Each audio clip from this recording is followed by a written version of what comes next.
shit. Oh, see.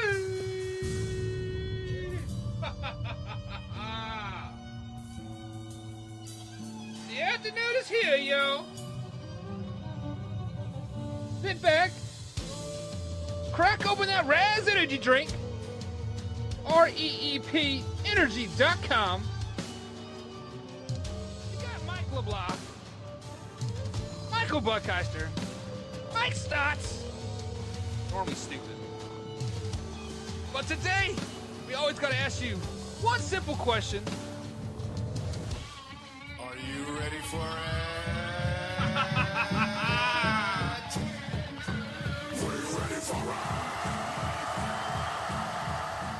And what is up, guys? Michael Buckheiser here with Just for Clicks with my man Mike LeBlanc, coming at you here on the noon edition at RTSSportsNetwork.com. But first things first, Mike, how was your day? How was your evening? How was your week going, man? Man, I had a really good day. I got, like we were talking pre-show, teaching my daughter how to be an entrepreneur, teach the hard way. But yeah, man, it's been a pretty good day. Kind of a shit week, but we'll get into that when we get to Mike's thoughts. Yeah. So speaking of the shit week, I'm on cloud nine because I'm getting ready to be on vacation. So if you guys are listening to us here on Facebook Live, YouTube Live, RTF Sports Network like page, we'll come back at you guys Monday night. So enjoy some replays on the RTF Sports Network for the rest of the week. I'm going to try to take some time with my family, enjoy it, and whatnot. So if you guys are new here, be sure to like, comment, subscribe to the YouTube channel. Share this on Facebook. If you want to miss any part of the show whatsoever, jump over to iTunes as well. Check us out on iTunes. Subscribe to that and leave a ranking. But first thing is first, we got to start with the most important topic of the day, and that is... And now, Mike's thoughts. What's up, guys? So I know you are looking forward to Mike's thoughts because I sometimes have some crazy thoughts, but today is a little different. Something that happened in our country that, as an American, I am disgusted, and I am in total utter shock. So this is not going to be a rah-rah Mike's Mind or anything like that. But there was a police officer in Minneapolis, who decided to be the judge, the jury, and the executioner on a man for writing a hot check. I get it. He broke the law. But the man did not deserve to lose his life. The cop was standing over him with his knee on his neck, while this man is pleading for his life, that he can't breathe. He needed some water. He couldn't breathe. And this police officer still had his knee on this man's neck with his damn hand in his pocket. I am embarrassed to be an American. I am embarrassed for the freedoms and the protection that I fought for our country when I served in the military. This is not what I fought for. It's a total injustice. I don't understand why both of these police officers, the white guy and the Asian guy, I do not understand why they are not in jail right now and being charged with murder. It is absolutely sickening. How I can't even anymore. I watched that with tears in my eyes. Everybody that watched that video witnessed an innocent man getting murdered. That's on my mind, I hope it is on all of yours. And all of us as a people, not as a race, not white, not black, not Asian, not Mexican. We as a people cannot let this pass. And we need to speak up. We need to be his voice. Justice has to get served. That's what's on my mind tonight.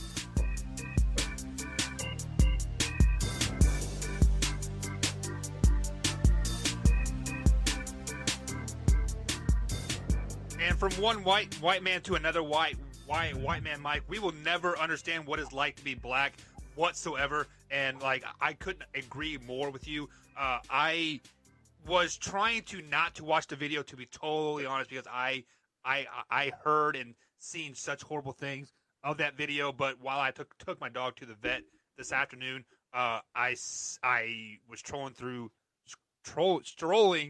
through Twitter, and I saw it, and it just, I couldn't help to not watch it. Like, in the end, it was kind of just like, this cannot be true. This cannot be right. But I agree with everything that you said, and I couldn't agree more to what you said. So let's go ahead and try to lighten the mood here a little bit. But of course, Mike, we are going to start with the Sriracha, as always here, as I try to work with things here. Not going to work. But so you got the first Sriracha of the show. So go ahead and lay it on us. So, and I'm going to continue with what was on Mike's mind. I don't know what it's like to be a black man in America these days. I can't even imagine. The only thing I think I can compare it to is a soldier in Afghanistan or Iraq, right? I understand about that.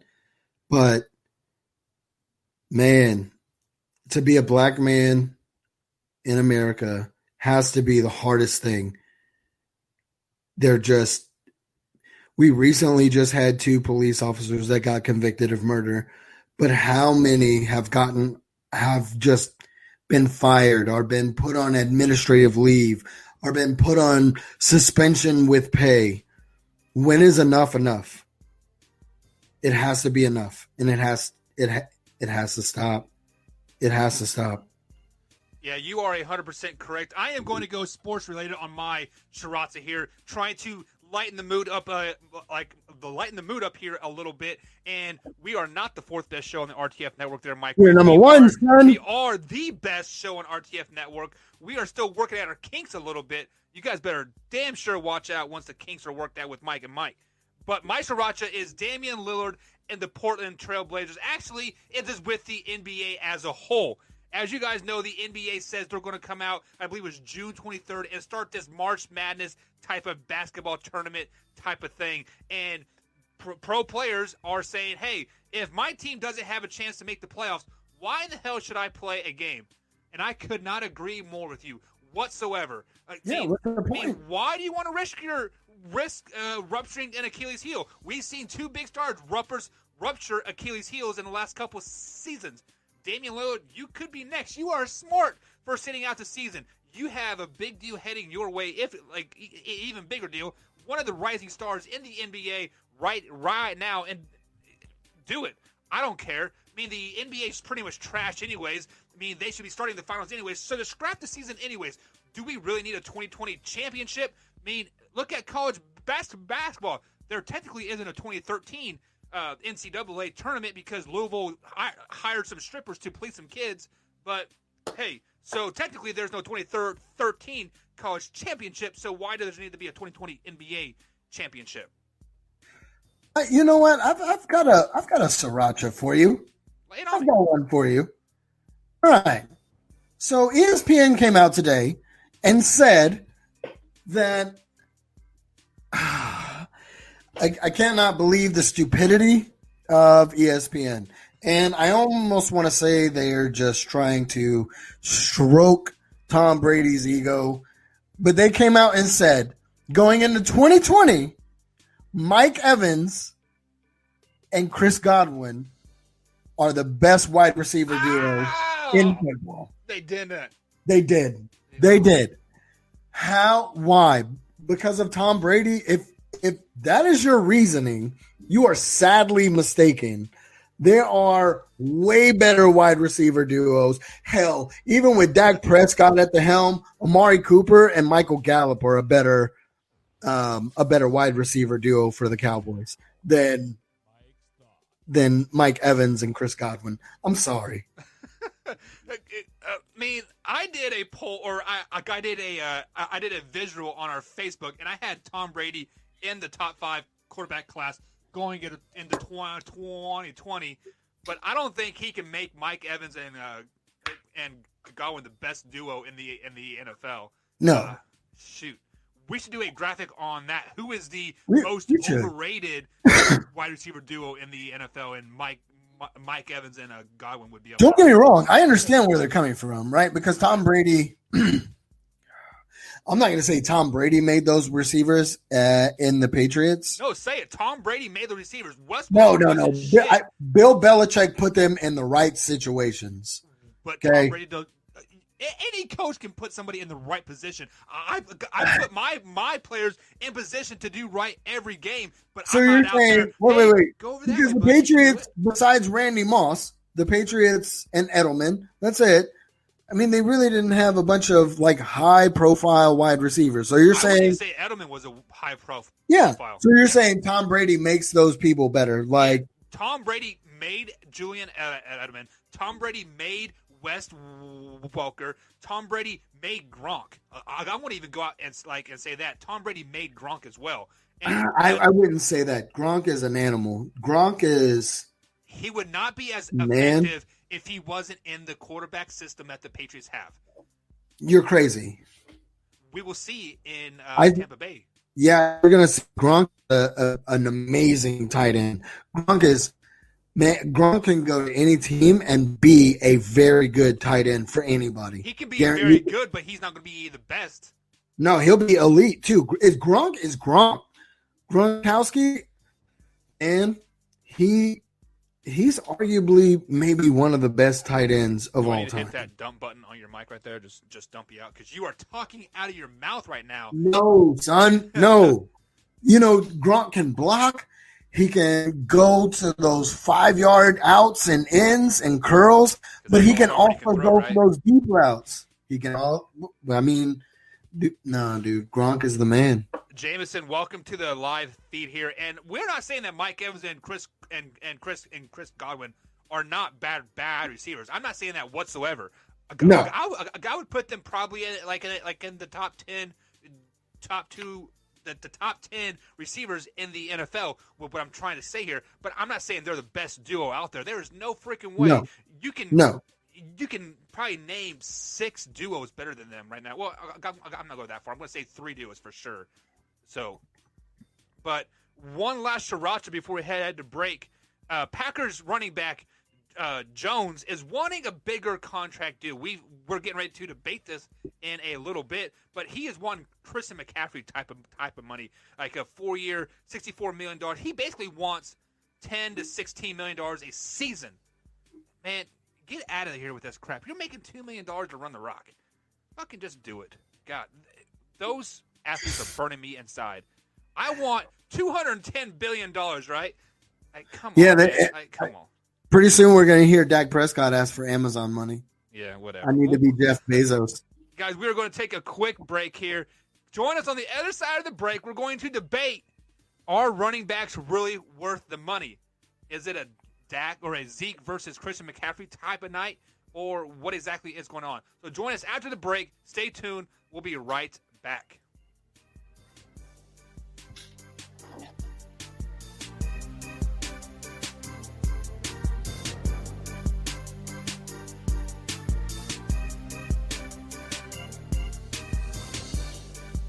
And welcome back to Just for Clicks, guys. This is Michael Blackeister, live, raw, and uncut sports talk with my man, Mike LeBlanc, as always. If you guys are new here to the Facebook page or YouTube page, consider liking and subscribing to that page. Comment down below. We are always reading the comments throughout the show, and sometimes if you have a worthwhile comment, we will bring it on. Also, if you miss any part of the show, join us at rtfsportsnetwork.com at the noon hour, Monday through Friday. And if you can't tune to that, we are on iTunes as well, Spotify, and iHeartRadio. So as I alluded to before, Mike, before we headed to break there, we are getting ready to talk about are running backs worth the money in the NFL in this day and age? Just to throw out some numbers for you in the last couple of years, Ezekiel Elliott signed a 6-year, $90 million, $15 million a season with the Dallas Cowboys, and then Christian McCaffrey trumped that in this offseason, signing a 4-year, $64 million, basically $16 million a year. So it's first things first, are running backs worth the money in this day and age? Yes. They 100% are. I was waiting for you to open your mouth with some garbage that just came out. They are. They're 100%. They are. If they're an elite talent like Zeke, Nick Chubb, Christian McCaffrey, Saquon Barkley, if they're those kind of elite players that you can kind of put the game on their shoulders too to go in it, yeah, hell yeah, they're worth the money. I believe Zeke is every bit worth that $90 million. Yeah, you laugh it up, Buttercup. As the crowd laughs at you, what? Zeke is making $16 million a season. I think that's perfect. Yeah, pay him that money. And not only that, he signed a 6-year contract for that. He didn't sign a 3, 4, 5-year deal. He signed a 6-year deal for that. And mind you, he's already restructured his deal one time to help Amari Cooper stay on the team. You want to talk about a team player? Zeke restructured his deal. But, we got Mr. fucking Dak Prescott who just wants Amazon money. I'm going to get off that. But, yes, 100%. Okay, if they're an elite talent, it opens up the passing game, for one. It must be trash day because Mike LeBlanc is filling up my trash can full of 100% trash. Trash is coming out of your mouth right now. Ezekiel Elliott restructured his contract because he knows he has to have Amari Cooper to remotely have a successful season. If he wants 65 yards a game, he needs Amari Cooper on the field. So he had to restructure. No, of course. Any running back needs a decent receiver on the outside. So what I'm saying is they're not worth the money right then and there. Running backs are a dime a dozen in this day. What are you talking about? How many times has Zeke gone on a screen? How many times has Saquon Barkley, Nick Chubb gone on the screen and took it to the house? Christian McCaffrey is the king of doing that. You're guaranteed. But you're guaranteed 14. It is the system that they are in. No.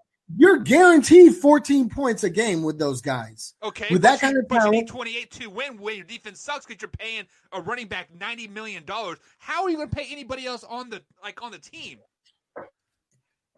You restructure your deal, just like Zeke has done, and they put it all on the back end. And you know what? He's going to keep restructuring the deal, and you know what Jerry Jones is going to do? He's going to be like, hey, this is guaranteed money. Hey, this is guaranteed money. Or he's going to be like, hey, this is a signing bonus. We're going to take this off of the top. And he's just going to give him that cash. Bro, I'm telling you, an elite talent like Chubb, Zeke, Christian McCaffrey, Saquon Barkley, hell, Emmitt Smith, Jim Brown. Okay, let me stop you right there. First of all, they're all worth the money. You put Chubb in an elite status. That is absolutely asinine right there. Zeke is a good running back. Saquon Barkley is a good running back. Christian McCaffrey is a good running back. But you know what? Who can replace those?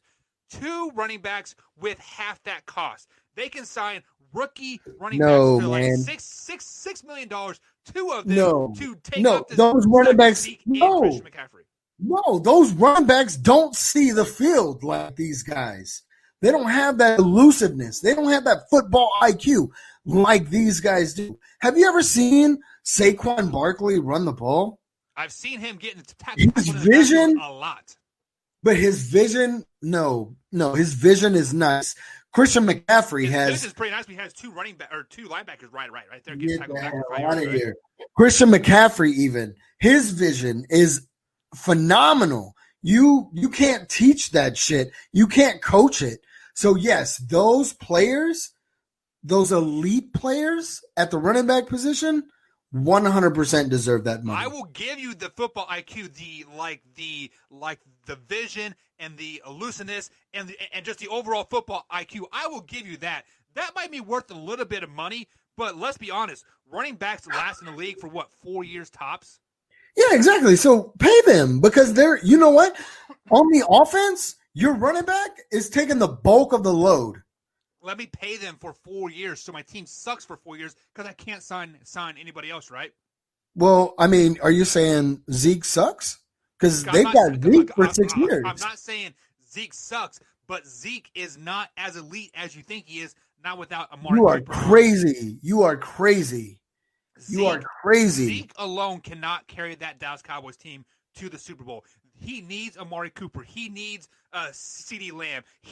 Name another running back in the league that can. Name a Barry Sanders. That's why they won a Super Bowl, right? To the playoffs on a offensive line that could not start on any other NFL team. How many Super Bowls Barry Sanders has? They won 0. Okay, then. So you can't say that. Look who his quarterback was, Scott Mitchell. So what? Look who the fucking Cowboys quarterback is, Dak Prescott. But Zeke still produces every single year. Do you know why the Detroit Lions never made that Super Bowl? Because Barry Sanders was just good enough to keep them at that 7-9, 8-8 record year in and year out, so they can never draft that elite quarterback, that elite wide receiver to put them over that edge, meaning that he needed help to get to the Super Bowl. So running backs are not worth the money. I want to put my money in a receiver and an offensive line and a quarterback. No, I'm not putting my money in a receiver. Receivers are more of a dime a dozen than running backs. 100%. How? You are talking about football IQ. How about route running? How about hands? How about pure size? That is not. No, I get that. I get that. But guess what? That running back is taking hits every single play. Hits. Not talking about block or anything like that. The receiver is only getting hit when he gets thrown. That's it. But you know what? Just like Jameson said that you just popped on the screen. You're right. Most running backs are a dime a dozen. But the top few are definitely worth the money. Saquon Barkley, Zeke, Christian McCaffrey. Yeah, those guys are worth the money because they're going to be that workhorse for you. Who is the backup running back for the Dallas Cowboys right now? His name, Pollard, right? Yeah, Tony Pollard. I would take Pollard and Kareem Hunt as a 1-2 duo in my backfield over Zeke, over Saquon Barkley, over Christian McCaffrey any day. You're still going to pay both of them. You're still going to pay both of them the same amount a season. You'll pay them both, what, $8-9 million a season? So now you're looking at $18 million a season for two people that you can have in one, like Zeke, Saquon Barkley. What if one goes down? I still got wait, hold on. You're telling me that Kareem Hunt and Tony Pollard put together are better than Saquon Barkley, Zeke, Christian McCaffrey? You're telling me that? Better? No. Are they equivalent? Yes. No, they're not the equivalent. You want no way. Why? Let me tell you why. Put Kareem Hunt on a 3rd and 1. I guarantee he's not going to fucking make a first down. He's going to get clean. I seen it in Kansas City. He's small. With Zeke, Saquon, 3rd and 1, we got that. Okay. It's guaranteed with those guys. Okay, let's go ahead and play your scenario over here. Zeke gets that 3rd and 1, right? Yeah. And let's say Kareem Hunt doesn't get that 1 yard. He gets a half a yard. So we are 4th and a half yard. I put a fresh running back in and run that same play. I'm going to get it. If I don't get it with Zeke and just get that half yard and run that same play again, he is not going to give me 100% effort because he is tired. Zeke was only stopped 3 times last year on 31. Because of why? The threat of wide receiver. I'm telling you. Man, the Cowboys, just as much as I do, the Cowboys were predictable as hell last year with Jason Garrett. They were so predictable. You can be predictable, but every 1st and 10. More people on the outside, you still have to respect it. Yeah, you still have to expect it, but you're stacking the box at that point. You put a cornerback on Amari Cooper, and you double down with a safety or a free safety. So now you got him double covered, and you stack the box and stop Zeke, but you can't. You can't stop Zeke. You are double covered, stacking the box. There are 15 guys on the field. That can't happen. You can stack the box with the, You stack the box with 7 people. What you talking about? Yeah. So how can you double the receivers there?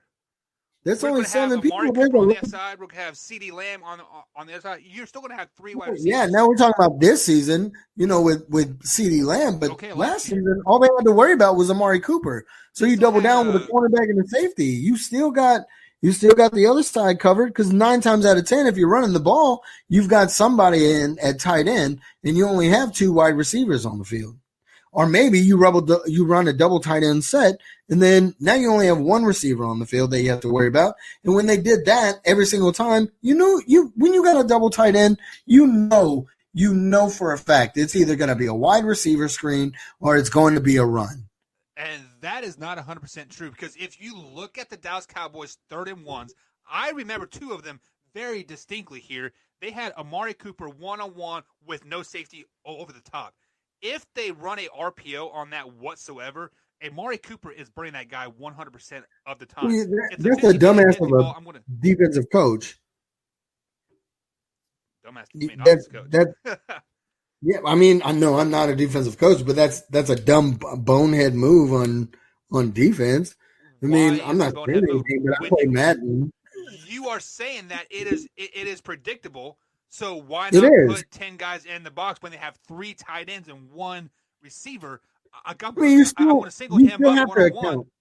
You still have to account for that receiver. You can't just be like, oh, yeah, we know they're going to run the ball. Yeah, no, you can't do that. You have one-on-one with safety help. And you stack the box. But anyway, regardless, Zeke still makes that first down. You give me Saquon Barkley will still make that first down. He will not make it. Saquon Barkley, tree trunks for legs, will still make that first down. Saquon Barkley will never get a first down on 3rd and 1 this season. You are crazy. Facts, son. You want to know why? Because running backs are a dime a dozen. They're overrated. No, now, if we were talking 1990s, back when you were 25, I mean, yeah, I gotta give running backs some money. I mean, sorry, that one little gray hair across your forehead just aged you a little bit. But so, guys, if you are just joining us, we are debating if running backs are a dime a dozen. If running backs are worth the money. Mike LeBlanc over there says they are. I'm on the flip side and says they're not. So, guys, in the comments, let us know if running backs are worth it or they're not. Just give us a hashtag worth it or hashtag not. We're going to take our final break of the segment, or of the show, I should say, and then we're going to come back and we are going to talk a little bit of sleepers. The New York Football Giants, will they go better than 8-8 and possibly win the division? Find out. Find out right after this.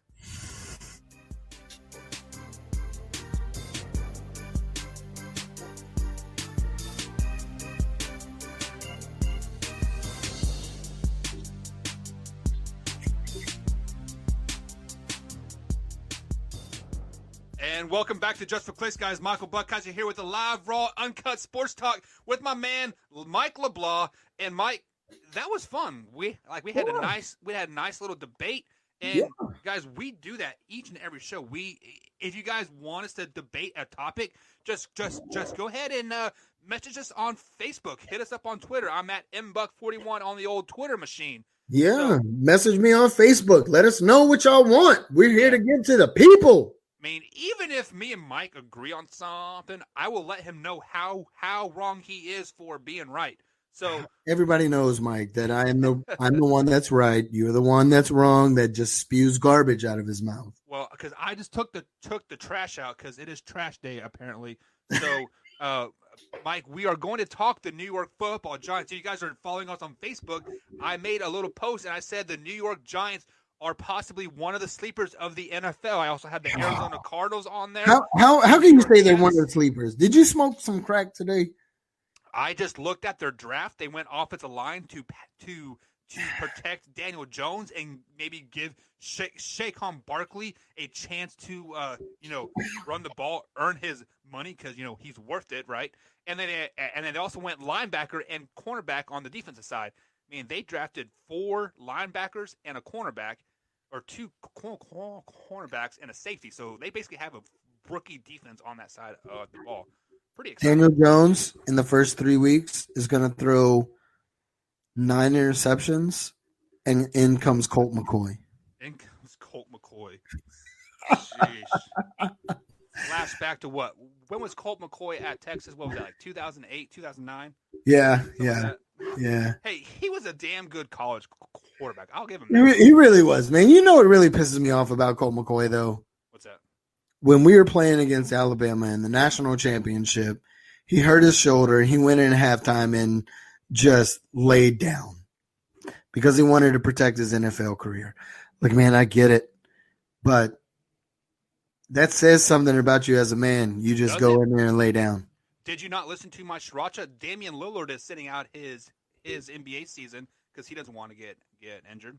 Yeah, but he's in the NBA. He's in the league already. So Colt I'm McCoy was projected to go in the first round, and if he would have got hurt, he would have went fourth and fifth round and probably not have made a team. He wasn't not projected. He was projected like a second, third round quarterback. Well, I'm just like I got to know what he was projected at, but I'm just saying. But No, I mean, I knew he wouldn't have a successful like NFL career. I knew he would always be a backup. But I mean, you could have won that national championship before us, homie. well, Texas will never win another national championship. Shut your mouth. Vince Young was all you guys had. So No. hey, let's debate that next time we're on the show. Yeah, we should. Let's debate Texas. Who was a bigger bust? Texas Ooh. Longhorns with post Vince Young, who was at Major Applewhite, or Colt McCoy, who was a bigger bust? No, yeah, we should debate that. Let's do that. But let's go ahead and jump into the New York Football Giants schedule. They open up on Monday Night Football at home, taking on the Pittsburgh Steelers. This is that doubleheader, so it's an early game. We're talking about 7 o'clock East Coast time. So who do you got in this one? I got the Steelers in this game. Even though you're taking Giants, like they're at home on Monday. Yeah, You don't even know if Big Ben's going to be healthy. I don't give a shit. It's the Giants. Give me the New York Football Giants. They are upsetting the Pittsburgh Steelers on Monday Night Football, starting the season off right. The first Monday Night Football game. This is probably going to be the only Monday night game that I get to watch the entirety of because they get over like at 11:30 at night, which is absolutely asinine. But I digress on that. Give me the New York Football Giants. Daniel Jones is going to throw 4 touchdowns. Saquon Barkley is going to run for 2. Going to run all over that Pittsburgh Steelers defense. Ben Roethlisberger is back, but not healthy yet. Simple as that. Crazy, son. Crazy. But There's just like a lot of garbage coming out of your mouth tonight. Moving on to week number 2, they travel to Chicago to take on which quarterback we don't know at this point, but the Chicago Bears. I've got the Giants in this game. Like I've said in the past shows, Chicago Bears are a dumpster fire, man. They don't know who they want to go with. If they have Trubisky in this game, then it's definitely the Giants. Trubisky throws like 3 picks. Yeah, I've got the Giants winning this soundly, 28-10. Yeah, I am a big believer of home teams early in the season, but the Chicago Bears, you've said it, and I am not sold on them whatsoever. They are a 3 to 4 win team as currently constructed without Cam Newton or Aaron Rodgers on that team. But give me the New York Giants starting the season off 2-0. It is going to be a close one. 17-14, 17-16 type of score. A late push, a late drive by Daniel Jones to win the game. Moving on to the next week, they're back at home, taking on the San Francisco 49ers, 1 p.m. kickoff on Fox. Who do you got? Yeah, I got the 49ers in this game. That defense is going to be way too much for the New York Football Giants. Way too much. I think Daniel Jones really gets rocked a lot in this game. I think Joey Bosa gets to him at least 3 or 4 times. I know they drafted offensive line to help protect Daniel Jones. But again, this is only the 3rd game into the season without the offseason and being normal and everything like that. This team doesn't have enough time to really vibe and really click together. That 49ers defense is going to be all over Daniel Jones. Okay, so first things first is they play at 1 o'clock. West Coast team traveling to the East Coast. Listen to the show, guys. You know the numbers. You know the facts. They lose 75% of the time. Bosa might get to Daniel Jones 3 or 4 times. Yeah, I agree. But do you understand that Daniel Jones gets the ball out in under a second every time he throws the ball? He's 6'6", 230 pounds. He can take little Joey Bosa's little hit. Give me the New York Football Giants. They're going to upset the San Francisco 49ers because of the 1 o'clock game at home. West Coast traveling to East Coast. Daniel Jones is going to come into his own. Daniel Jones might freaking win the MVP this season because he's going to be playing such good football. You are crazy. Hey, everybody that's watching and that's listening in, I promise you, come week 3 when the 49ers murder the New York Football Giants, that show that night, I will call our boy Mike Buckheiser out and make him eat his words. He's going to have to regurgitate that garbage that he's spitting out. I am timestamping this 10:15 on May 27th. Guys, New York Football Giants start 3-0. They beat the Pittsburgh Steelers, beat the Chicago Bears, and beat the 49ers. This might be the hardest 3 games of anybody in the NFL schedule, and they're starting off 3-0. Riding high, MVP Daniel Jones. First 3 weeks of the season. Going on to week number 4, they travel to LA to take on the Rams. Sorry. That's a later game. So I've got the Rams winning this game at home. Chargers, I'm sorry. No, it's the Rams. Is it? Yep, it's the Rams. I forget what their freaking new logo is. Yeah, it is the Rams. I'm sorry. It looks like does that logo not look like a Chargers? Yeah, a little bit. It does. But yeah, I got the Rams in this game. 1-3. Jared Goff goes off in this game, and it's their offense is just going to be too much, I think, for that Giants defense. I'm not expecting a whole lot out of that Giants defense this season. So yeah, I've got the Rams in this game. Do we know where the Rams are at? Are they in rebuild mode? Are they tanking? Like do we I don't think they're in rebuild. I don't think they're in rebuild. I don't think they're in full rebuild mode. Yeah. I do think they're missing some key pieces on that offensive line. They traded away Todd Gurley to the Falcons, right? Yeah. So, I mean, who's going to be their answer at running back? Their secondary is kind of suspect. But, I don't think that, like I said, I don't think they're in full rebuild mode. I think they're just missing a few key pieces to get back to, playoff contention and Super Bowl contenders. Yeah, the problem with the Rams is they are in the toughest division in NFL with the Seahawks, 49ers, and Cardinals. So they have to win these, quote, easy games. However, the New York Giants are not an easy game. They might start 4-0 if it wasn't for the Rams being at home. I got the Rams winning this game. Jared Goff earns his $105 million contract that he has. Absolutely asinine contract, by the way. Talk about overrated right there, Jared Goff. About time you come to your senses. But yeah, they're 3-1 to start the season. First 4 weeks of the season, you have 1-3. Yes, sir. Traveling to the next week number 5, to take on the Dallas Cowboys, America's team. Who do you got? I think when we broke down the Cowboys, I had the Giants winning this game, and I still have the Giants winning this game. For whatever reason, the Giants always play the Cowboys really, really good in Cowboys Stadium. So yeah, man,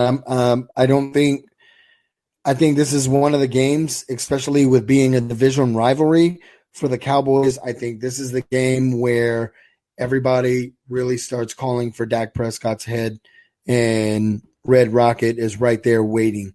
And I think the Giants beat the Cowboys in this game. So you have them 2-3 on the season, beating a division foe. And I like what you said about the Giants always play well to the Cowboys. Yes, they always step up. This is a rival game. They play each other twice a year. But also they had Eli freaking Manning, the greatest Cowboy killer of them all. For whatever reason, he had that special juice. Eli Manning could be throwing 6 interceptions in like a game, but he shows up to the Dallas game. He's going to throw for 6 touchdowns. But they don't have Eli Manning anymore. They have Daniel Jones. And I don't think Daniel Jones is ready to step into that limelight to take on a division foe like the Dallas Cowboys, especially since Andy Dalton will be starting. This will be his first game starting as a Dallas Cowboy. And the team is just going to be rallying around him. they're going to lose this game. It's going to be close, 28-24 type of score. I have them 3-2 on the season. LeBlanc is at 2-3. Jameson over there in the chat had them at 1-4. Man, what is this guy talking about? Sheesh. Moving on to the next week, they're back at home, taking on quite possibly the worst team in the NFL, the Washington Redskins. Who do you got? Yeah, I've got the Giants winning this game. I don't even think the Redskins know who the hell they are. I don't even think they know who they really want to start at quarterback this season. So, yeah, give me the Giants. The Redskins are just too confused. Yeah, speaking of that quarterback situation, by this week 6, we might see if Daniel Haskins is a bust like Ryan Leaf, to be honest. I don't know if he has it, what it takes to be a NFL quarterback. With that being said, though, the defense, the front seven is pretty solid. They're going to take away that running game. They're going to force Daniel Jones to throw the ball. We are going to see what Daniel Jones is all about. We're going to show that MVP caliber Daniel Jones from the first 3 weeks. We're going to beat the Washington Redskins, moving them to 4-2 on the season. If Alex Smith is starting for the Redskins, they might be a different team. Yes. Alex Smith is a great game manager, a great leader, a great human being. So if Alex Smith gets some playing time, I bet you every game that he plays, the Washington Redskins win. I guarantee it. But moving on to the next week, they travel to Philly to take on the Eagles. This is a Thursday night game, division rivalry. Who do you got? Short week against a division rival. Give me the Eagles. They're playing at Lincoln Field too. Yeah, give me the Eagles. Yeah, give me the Eagles as well. The Eagles should be healthy still at this point. Carson Wentz shouldn't be throwing too many interceptions. Heck, I had Carson Wentz as a top 10 quarterback in our debate that we had a couple days ago. So I really anticipate Carson Wentz having a good game, 3 touchdowns, and just say overall non-showing up game for the New York Football Giants, unfortunately. Moving on to the next week, another primetime game, but they have 10 days to prep for the Tampa Bay Buccaneers at home. This is the second time the Giants have their Monday Night Football. What the heck is going on? Yes, sir. Yes, sir. I believe I picked when we did Tampa Bay. I picked the Bucs to win this game. Yeah, and I still think the Bucs were going to win this game. This is you're going up against the air quotes the GOAT, Tom Brady. I think it's just too big for Daniel Jones. It's too big of a spotlight for him. Especially being on a Thursday night. It's the only game on that night. So all eyes on you. I think the moment is too big for him, and I think the Buccaneers come away. And I'm the exact opposite. I don't think the moment is too big for him. He has already played a Monday night game this season versus the Steelers. Whooped that butt. He played on the Thursday night game, which is just like a Monday night game, the only game on. No. But it's not against the GOAT. What's that? Not against the GOAT. Well, I don't know who the GOAT is. Are you talking about Mike Evans? The GOAT, air quote, the GOAT. But if you guys were listening to the show, I did pick the Giants to win this game. They are not going to lose a Monday night game, especially to Tom Brady and the Patriots and the Bucks. They are going to show up. They're going to play on up on ladders. They're going to need skillsters so freaking high. Giving them 5-3 on the season. Moving on to the next week, Sunday afternoon game. They travel to Washington to take on the Redskins. Who do you got? Noon game. I've got Washington winning this game. I think they split it. I mean, regardless if Washington doesn't know who they are, even still at this point, I mean, it's a division game, right? And we all know in every division, when you play a division rival, when you play somebody in your division, you know how to play them. So it's going to be a good game no matter what. But I've got the Redskins winning this game, and they win by a field goal within the last 5 seconds of this game. Yeah, and if you look at their past 5 games here, this will be their 4th division game in 5 games. They are mentally and physically wore out at this point. They are hoping for a bye week. And if they were playing the Washington Redskins later in the season, I would give the Giants a sweep 100%. But the fact that they're playing them so close together and before the halfway point of the season, I'm giving the Redskins to win and this one, making them 5-4 on the season. You having that 3-6 going into Week 10 at home versus the Eagles. Who do you got? So Giants are playing at home versus the Eagles. The Giants, like the Giants play the Cowboys in Cowboys Stadium really good. The Giants always play the Eagles really well, and was it MetLife, right? MetLife Stadium. Yeah, I believe so. So I've got the Giants winning the game, upsetting the Eagles in this game. Moving you to 4-6 on the season, and I'm on the exact opposite game of this. I think the Eagles sweep the Giants this year, giving them a 500 record going into the bye week. Just the 5 division games in six weeks. That's hard on any team. The NFL did not give the Giants any favor going this part of the schedule. Week 11 they have a bye week, and then week 12 they're on the road to take on the Bengals. Who do you got? I got the Giants, I got the Bengals in this game. Joe Burrow, by this time of the season, he's got everything he needs. They're firing on all cylinders. That defense is starting to come alive. I've got the Bengals winning this game, man. Yeah, as high as the Giants were to start the season, how hot they were, would have had them 4-1 the first 5 weeks to start the season. They are crashing back down to reality, and they are being the Giants that we knew the last couple of seasons. I think they lose to Cincinnati. If this game was at home, I think they would beat the Bengals. But it's at Cincinnati. Joe Burrow, just Joe freaking Burrow, right? I mean, he is going to pull out some type of wins this season, and one of them is going to be against the Bengals. Moving on to the next week's first week of December, they are going to travel again to Seattle to take on the Seahawks. Who do you got? Traveling to Seattle, and you're playing Russell Wilson and company. Yeah, it's a no-brainer. Seattle Seahawks in this game. Yeah, I'm picking the Seahawks as I like as well. This schedule is not nice to the New York Giants at all. They have a top 15 strength schedule throughout the season, even after going like 4-12 last season. So definitely didn't do them any favors. Russell Wilson just too much for that young New York Giants defense in the end. Moving on to the next week, they're at home to take on the Arizona Cardinals. Who you got?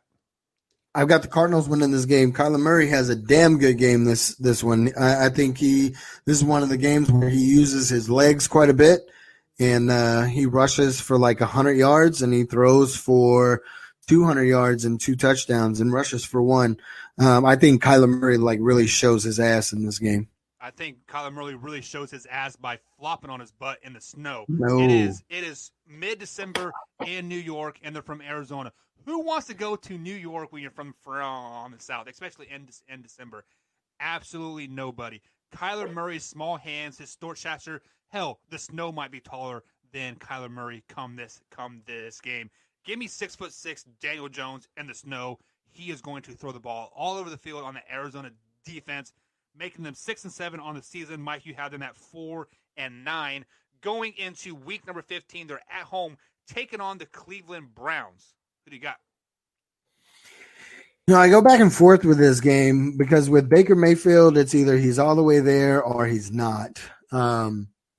If he shows up, I think Nick Chubb is going to run all over that defense.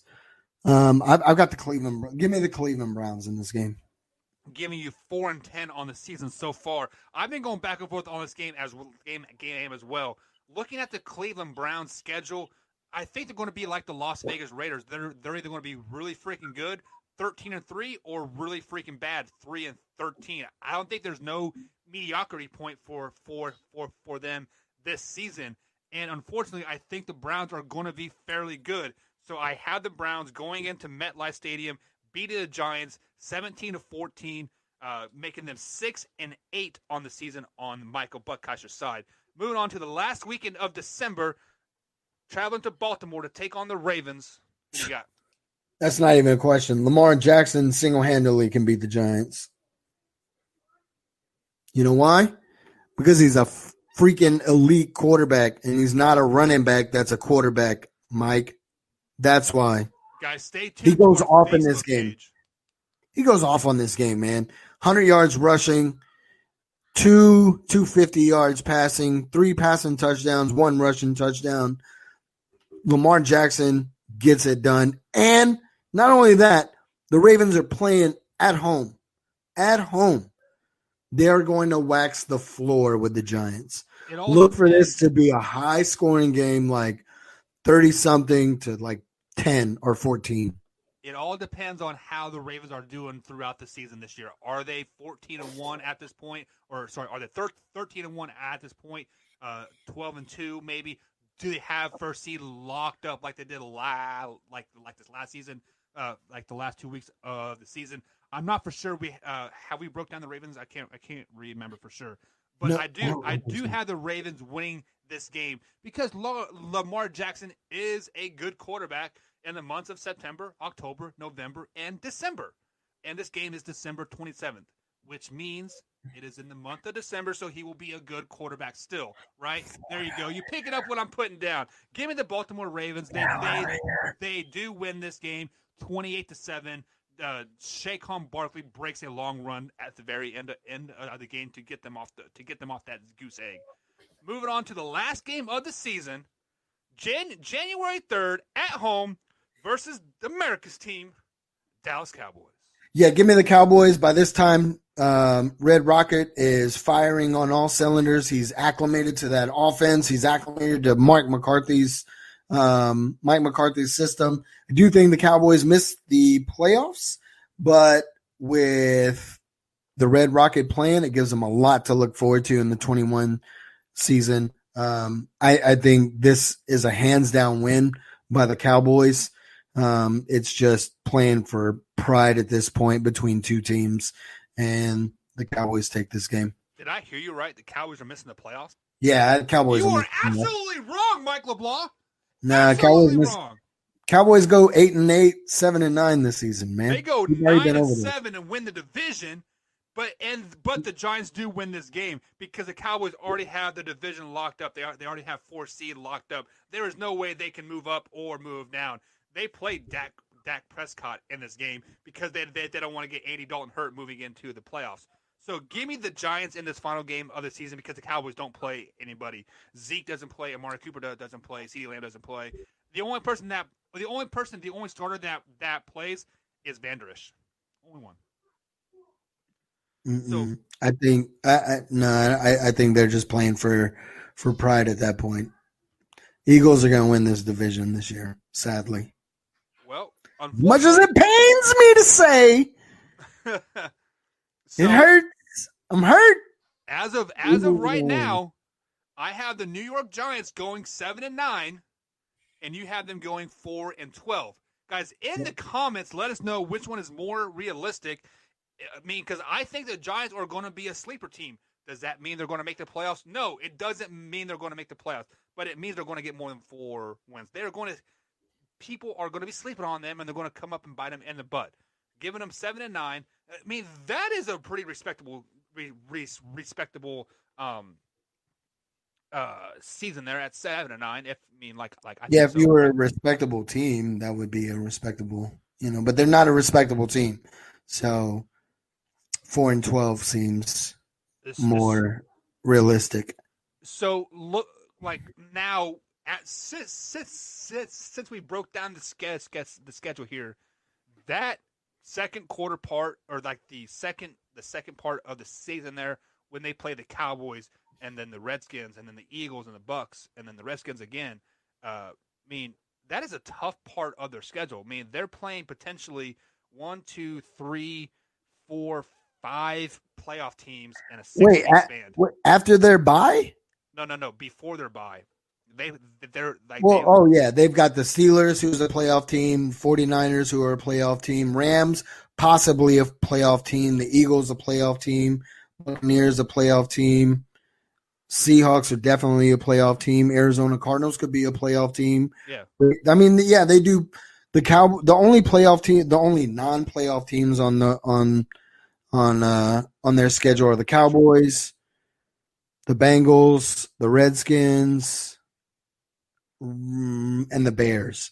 Everybody else is potential, playoff teams. Yeah, and I still think the Cowboys are a playoff team still. Like, I think the Cowboys and Eagles both make it from that division. The Redskins aren't a playoff team. The Bears are definitely not by any means, and the Bengals aren't. But everybody else on their schedule, I think, has a pretty good probability of making the playoffs. The Giants easily, looking at it, probably have the hardest schedule in the NFL this season. Yes, I know the numbers say otherwise. Don't hate me about that, but numbers lie. My eye test is telling me that they're playing 4 non-playoff teams. I mean, that is a tough schedule. Yeah, I agree with you, Mike. Like, if you go back and look at all the games that we've broke down over the past couple weeks, this is probably the hardest schedule that we've broke down that a team has of opponents. I mean, they're almost their whole schedule, with the exception of 3 teams, in my opinion, are, playoff teams. So, yeah, it's going to be a hard road for the Giants, and that's why I don't see them getting anything done. I really honestly see them going 4-12. Daniel Jones still needs to develop some more. That defense still needs a lot of help on the back end. Yeah. Their offensive line, I know they drafted offensive line. They went real heavy in the draft, but, this is their first year. And it sucks because we don't have an offseason, the OTAs, and, we don't have that regular offseason, so it doesn't get them acclimated to the game. So I think it'll take a little longer for them to actually get used to, one, the speed of the game, just the mental part of the game, everything like that. So, but I do think the Giants in 2021, I do think they'll be a lot better. Jones will be a hell of a lot better for it too. He'll have a better line to block for him. The only thing they really got going for him is, Nick Chubb. Yeah, as a not Nick Chubb, sorry, Saquon Barkley. If I was a Giants fan, I would be pretty upset about the whole COVID-19 thing, actually, because you guys do have a lot of pieces that just need to be molded, and this year's kind of going to be a wash, I think. Even though I do think you are going to go 7-9, that is, like, I'm not going to lie, that is a reach for 7-9. Re-looking at the schedule here, I might go on Mike LeBlanc's side here and going 4-12, but it is that. That'll bring us to the 2-minute warning. And it is time for the 2-minute warning, guys. And my 2-minute warning here is basically I am going on vacation with my wife and family here the next week or so, and quite frankly, I'm not excited. I'm not even going to lie about it. I am not excited. It is stressful packing the car. It is stressful packing the dog up. It's stressful packing the kids up. Am I going to bring enough underwear? Am I going to bring enough socks? How can I check out ESPN's trash when I'm in the middle of the freaking mountains? How can I check on Mike LeBlanc's dumpster coming out of his mouth if my toes are in the sand? I can't. I can't. And quite frankly, it is very upsetting. But I'm going to make the best of it. I mean, because I have to. Because my wife says so. So that is going to be it for tonight's show, guys. Well, like I said, we'll be back Monday night. Me and Mike LeBlanc, live, raw, uncut for Sports Talk right here on the Facebook Live page. But before yes, sir. Out, Mike, anything? And before we head out, make sure you hit that subscribe button if you're watching on YouTube. Make sure you hit that like button on Facebook if you're watching this from Facebook Live. Wherever you're watching this from, make sure you subscribe. RTF Sports Network. We are the best #1 show just for clicks. Mike and Mike in the afternoon. The best sports show on talk radio. Let's go. Have a good day, y'all.